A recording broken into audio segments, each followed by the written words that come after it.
So this is going to be another movie review. This one's called The Phantom of the Opera, 1989.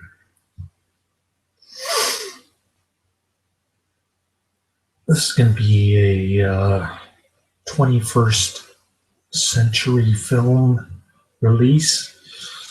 I guess that's what they named themselves after a Canon film group went bust.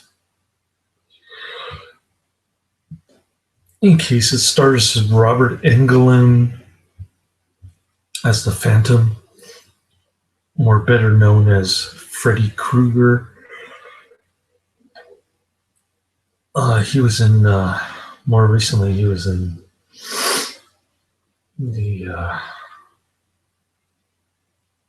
I can't remember the name of the movie,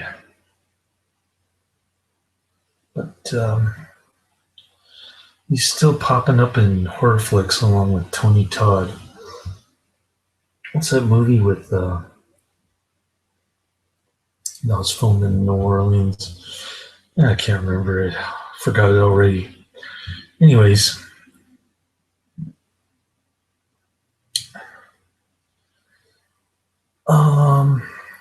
oh yeah, Jason is in that too. He plays the boogeyman. I just like this movie.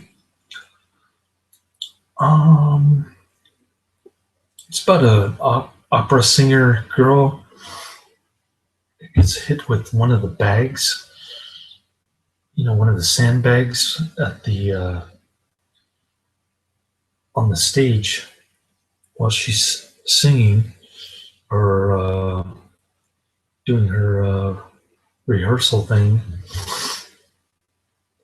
And then she travels backwards in time to Victorian England to meet the Phantom of the Opera.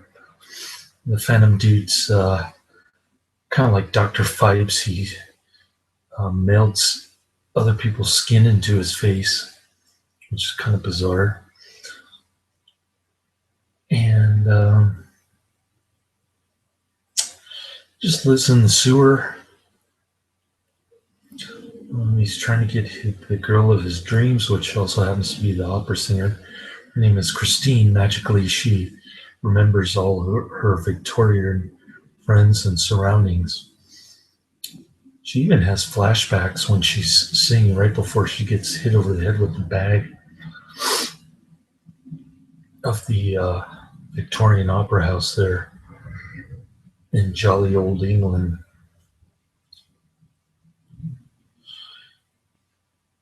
Well, I guess there are two. There's the jolly England, and then there's the puritanical England. Kind of a dichotomy there.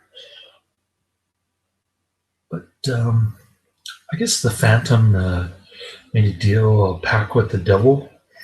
So he's see my devil horns. So he's I guess in exchange for to make his music immortal, he had to disfigure his face. That was part of the bargain.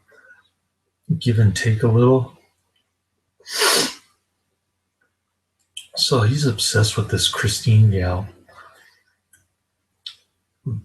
but she's sort of interested in the owner of the opera house, Richard. And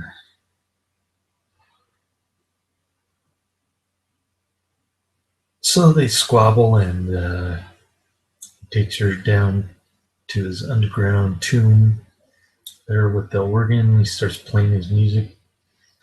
It's supposed to be unfinished product, but she's supposed to be his inspiration because love and music last forever. How very romantic. Not. Like I said, I was disappointed. It's about what you expect from Canon Film Group horror type movie. It's kind of convoluted and hard to understand,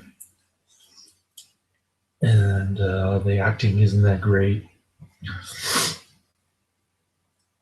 So I like the cool kind of creepy gothic atmosphere of the movie. The set design was pretty cool.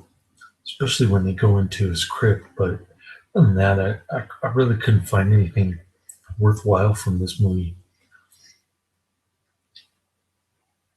Um, yeah, it wasn't a great horror flick, in my opinion. Didn't scare me. Just kind of typical canon type fare. You know what I mean? Um, I wish I could say better things about this. It did keep my attention though. I'll give it that.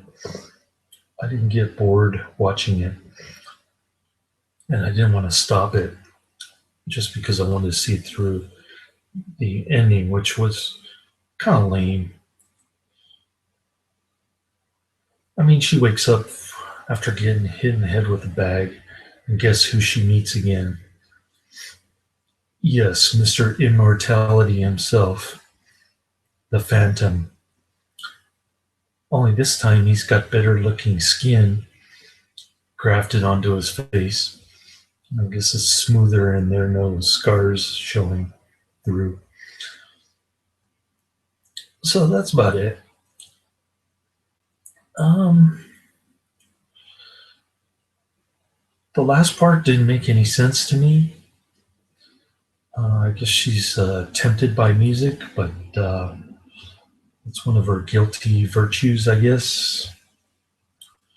I'm not a big opera fan to begin with, so I can't tell if the opera is good or bad, but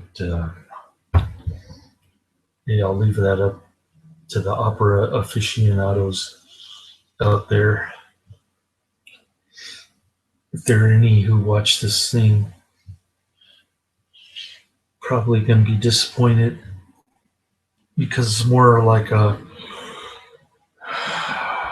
lame ass 80s horror flick. There's probably one TV version of this made a year later, and then one made in 1983. So this is probably the third one that they made, or the second one that they made in the span of say 7 years. Um, so I guess it was, yeah, I guess you could say the Phantom is immortal in the sense that it's been going on since 1925 at least. So that's pretty long. I think that was when the Lon Chaney made it Phantom of the Opera, and then the added voice later, 1929, when the talkies were more popular. So,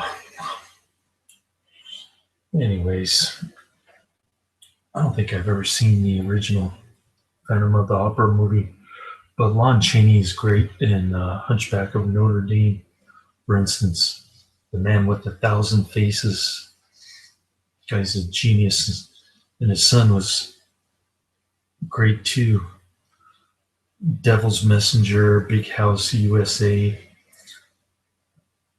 All great flicks. Oh, Spider Baby. How could I forget Spider Baby? Anyway, enough about Lon Chaney and Lon Chaney Jr. Um, yeah, I just like this film. I give it 2 to 5 stars. The whole idea that you get your head hit with a sandbag, and then you're able to travel through time to the Victorian era and suddenly recognize your friends and surroundings seemed a bit far-fetched and ludicrous to me. They didn't really explain that part very well, but then again, coming from the producers, you would expect some. You would expect them to want their moviegoers to suspend disbelief and to pretend like everything's magical. Same thing with Kurosawa's films. Same thing with canon films. Uh, it's definitely living in a fake reality world, in my opinion. But sometimes it's hit or miss with these kind of movies. This one was a miss, so don't bother checking it out later.